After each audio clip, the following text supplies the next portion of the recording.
اعوذ باللہ من الشیطان الرجیم بسم اللہ الرحمن الرحیم وَلَقَدْ هَمَّتْ بِهِ وَهَمَّ بِهَا لَوْلَا أَن رَّأَىٰ بُرْهَانَ رَبِّهِ كَذَٰلِكَ لِنَصْرِفَ عَنْهُ السُّوءَ وَالْفَحْشَاءَ إِنَّهُ مِنْ عِبَادِنَا الْمُخْلَصِينَ۔ اس عورت نے تو واضح طور پر یوسف علیہ السلام کے ساتھ برائی کا ارادہ کر لیا تھا، اور یوسف علیہ السلام کے دل میں بھی اس عورت کا خیال آ چلا تھا۔ اگر وہ اپنے رب کی دلیل کو نہ دیکھ لیتے، ہم نے ایسا اس لیے کیا تاکہ اس سے برائی اور بے حیائی کا رخ پھیر دیں، بے شک وہ ہمارے منتخب بندوں میں سے تھے۔ سورہ یوسف کی 24 نمبر کی آیت آپ کے سامنے پڑھی گئی ہے۔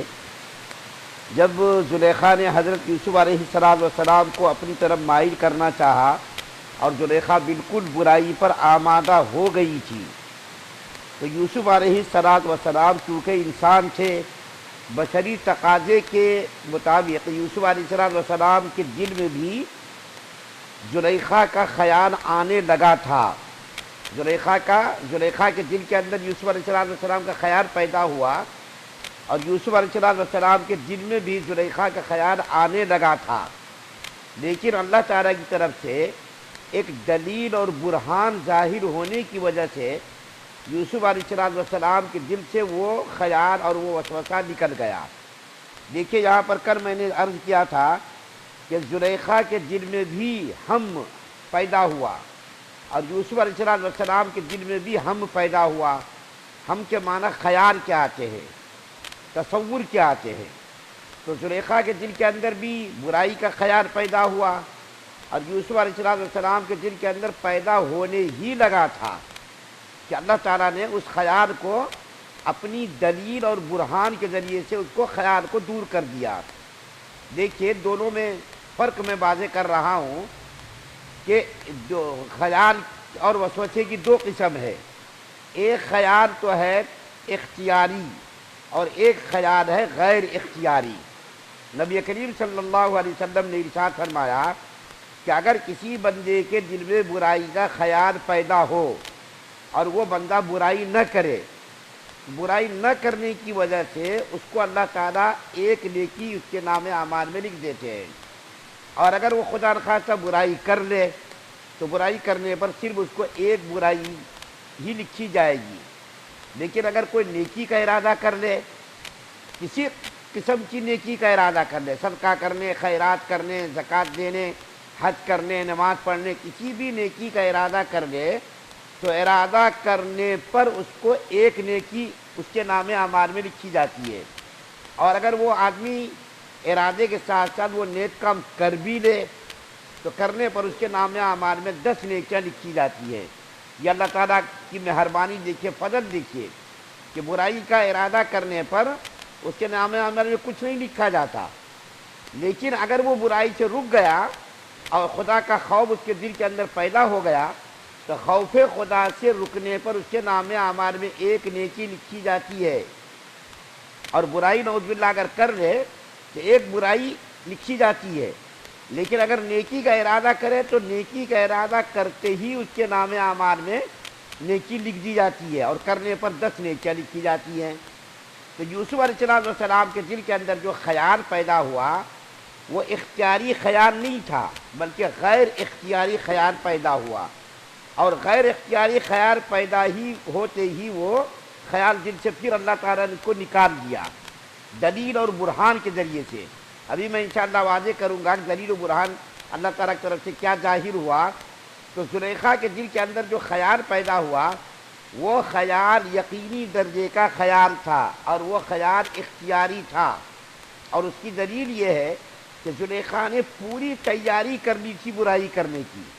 ایک تو مکان کو بند کر دیا، دروازوں کو بند کر دیا، اور وہ جو ہے حضرت یوسف علیہ السلام کی تعریف کرنے لگی، یوسف علیہ السلام کے حسن و جمال کی تعریف کرنے لگی، بالوں کی تعریف کرنے لگی، جوانی کی تعریف کرنے لگی، اور اپنے آپ کو سجا کر کے دھجا کر کے یوسف علیہ السلام کے دل پر قبضہ کرنے کی ہر ممکن کوشش کرنے لگی، اور یوسف علیہ السلام اس کے ہر بات کا جواب دیتے رہے کہ یہ حسن میرا فنا ہونے والا ہے، یہ میری آنکھیں فنا ہونے والی ہیں، یہ میرے خوبصورت بال مرتے ہی زمین پر گر جائیں گے۔ تو یہ جواب دینا یہ اس بات کی علامت ہے کہ یوسف علیہ السلام کے دل کے اندر خیال غیر اختیاری پیدا ہوا، لیکن اس کو نکال دیا دل سے۔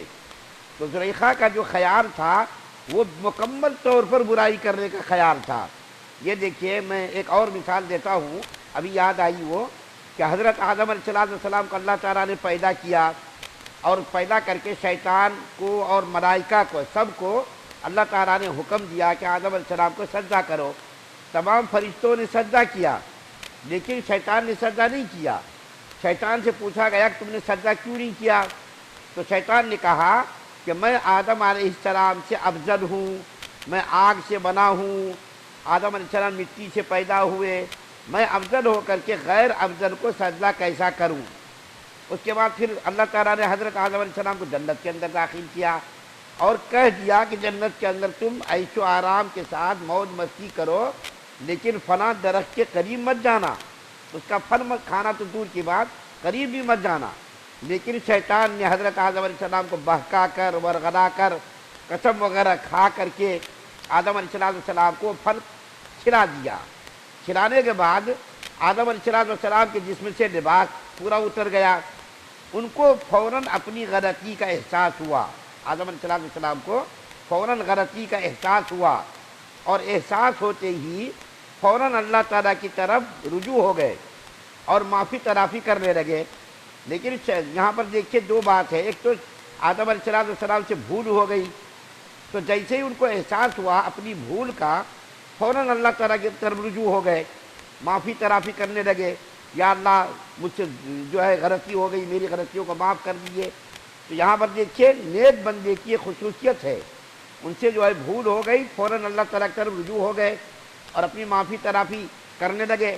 اور شیطان سے غلطی ہو گئی تو شیطان اپنی غلطی پر اکڑ گیا۔ دیکھیے دونوں میں یہی فرق ہے، ایک سے بھول چوک ہو گئی، فوراً جو ہے ان کو احساس ہو گیا، اللہ کی طرف رجوع کیا، اور شیطان سے غلطی ہو گئی تو وہ اکڑ گیا۔ یہاں پر بھی دیکھیے حضرت یوسف علیہ السلام کے دل کے اندر خیال پیدا ہوا، وہ خیال غیر اختیاری تھا، اور غیر اختیاری خیال پر کوئی پکڑ نہیں ہے، غیر اختیاری خیال پر۔ اور زلیخا کا جو خیال تھا وہ بالکل ایسا خیال تھا کہ ہم کو کرنا ہے، یہ کام کرنے کے لیے مکمل طور پر وہ تیار تھی، لیکن یوسف علیہ السلام کے دل کے اندر خیال آیا اور اس کو فوراً جھٹک دیا۔ اللہ تعالیٰ کی طرف سے برہان اور دلیل آئی۔ اب وہ دلیل آگے میں بیان کر رہا ہوں، وہ دلیل کیا تھی؟ علماء مفسرین نے اس کے بارے میں بہت سارے اقوال نقل کیے ہیں، ان میں حضرت عبداللہ بن عباس رضی اللہ تعالیٰ عنہما، حضرت سعید بن جبیر، اور اسی طریقے سے حسن بصری رحمۃ اللہ علیہ، یہ لوگ کہتے ہیں کہ وہ دلیل اور برہان یہ تھی کہ اللہ تعالیٰ نے حضرت یعقوب علیہ السلام کی تصویر سامنے لا کر کے رکھ دیا، اور حضرت یعقوب علیہ السلام اپنی انگلی کو منہ کے اندر دبائے ہوئے تھے، مطلب اشارہ کر رہے تھے دیکھو بالکل خبردار رہنا، یہ بری حرکت ہے، نیک لوگوں کی یہ علامت نہیں ہے، اچھے لوگوں کا یہ کام نہیں ہے۔ حضرت یعقوب علیہ السلام منہ کے اندر اپنی انگلی دبائے ہوئے تھے، اور یوسف علیہ السلام کی طرف جو خبردار کر رہے تھے۔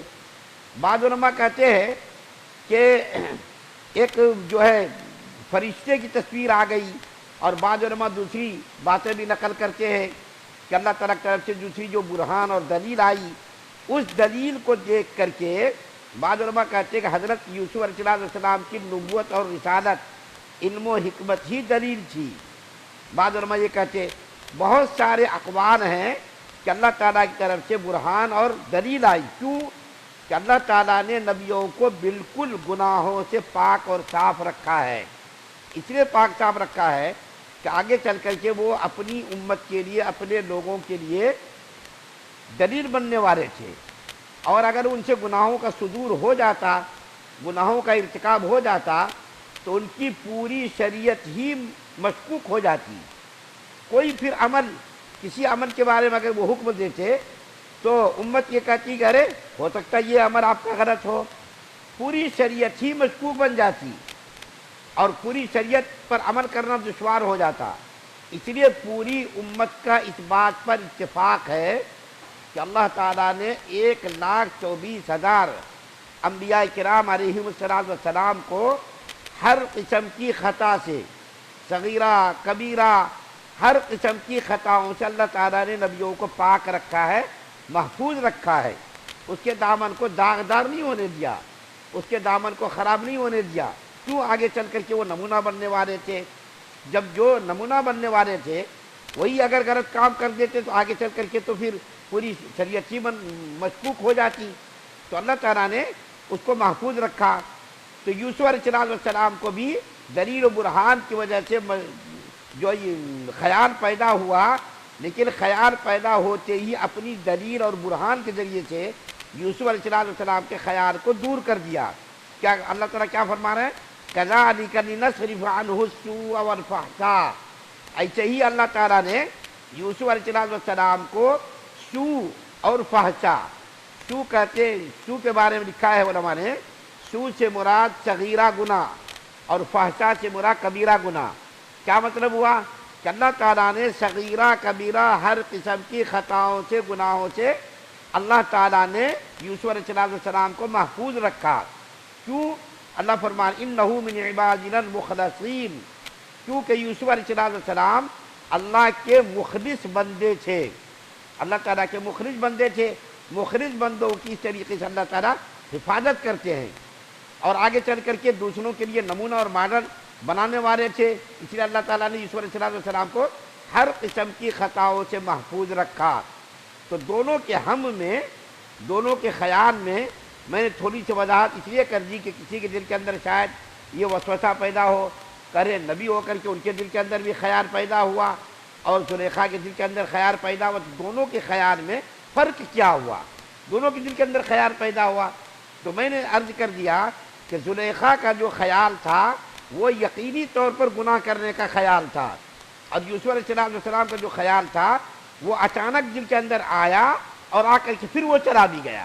کیوں چلا گیا؟ اللہ تعالیٰ کی طرف سے دلیل و برہان ظاہر ہونے کی وجہ سے یوسف علیہ السلام کا خیال وہ برائی کا نکل گیا۔ چند لمحوں کے اندر وہ خیال پیدا ہوا اور فوراً ہی وہ اللہ تعالیٰ کی دلیل دیکھ کر کے خبردار ہو گئے، چوکنا ہو گئے کہ ہم شریف خاندان کے لوگ ہیں، ہمارے باپ نبی، ہمارے دادا نبی، ہمارے پردادا نبی، نبی کے چشم و چراغ، نبی کے خاندان کے چونکہ چشم و چراغ تھے، اور شریف آدمی اس قسم کی حرکت نہیں کرتا۔ شریف آدمی اپنی جان دے دیتا لیکن اس قسم کی حرکت نہیں کرتا۔ جیسا کہ میں نے کل بھی کچھ واقعات آپ کے سامنے عرض کیے تھے کہ اللہ تعالیٰ جو ہے نیک لوگوں کو اس قسم کی برائیوں سے محفوظ رکھتے۔ جب عام آدمی کے ساتھ یہ معاملہ اللہ کا ہے تو بتائیے یوسف علیہ السلام تو نہایت ہی پارسا، پاک باز اور نہایت اللہ کے مخلص اور محبوب اور مقبول بندے تھے۔ جب مقبول بندے تھے اور نبی کے چشم و چراغ تھے تو نبی کے چشم و چراغ سے اس قسم کی حرکت کا ہونا یہ بالکل محال ہے۔